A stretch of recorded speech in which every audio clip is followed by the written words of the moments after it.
640 carpet area 2 BHK નો આ flat છે રૈયા ચોકથી તદ્દન નજીક. તો વેલકમ ટુ ઘરોંદા ગેલેરીઝ. ઘર સે પહેલે ઘરોંદા.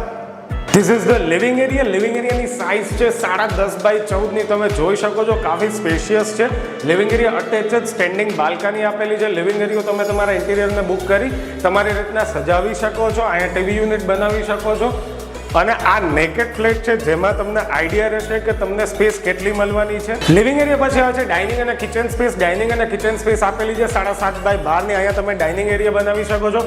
અહીંયા સ્ટોરેજ રૂમ બનાવી શકો છો. This is the kitchen area.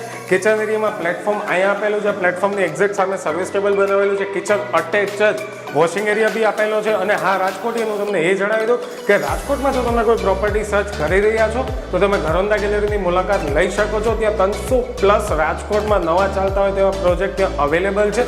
અને સાઇટ વિઝિટ પણ ફ્રીમાં છે એમની જ કારમાં. અને આનો કોઈ ચાર્જ નથી. નો બ્રોકરેજ. તો કોઈ ટેન્શન ના લેતા. આ ફ્લેટમાં સિક્યુરિટીને ધ્યાનમાં રાખીને બિલ્ડરે VCD પણ આપેલું છે, વિડીયો કોલ ડિવાઇસ.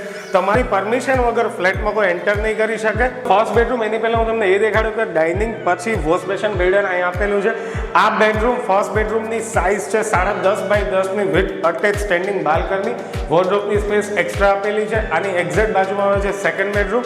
સેકન્ડ બેડરૂમની સાઇઝ છે 10.5 બાય 11 ની વિથ અટેચ પોચ. આમાં સ્ટેન્ડિંગ બાલ્કની નથી, પોચ આપેલી. જો તમે અમારા આ વિડીયો ઇન્સ્ટાગ્રામ અને ફેસબુક ઉપર જોઈ રહ્યા છો તો અમારા પેજને ફોલો કરી લો. યુટ્યુબ ઉપર જોઈ રહ્યા છો તો લાઈક અને સબસ્ક્રાઇબ કરી લો, જેથી રાજકોટના આવા અવનવા પ્રોપર્ટીના ઇન્ટરનલ ઇન્ફોર્મેટિવ વિડીયો ઇઝીલી તમારા સુધી પહોંચી રહે.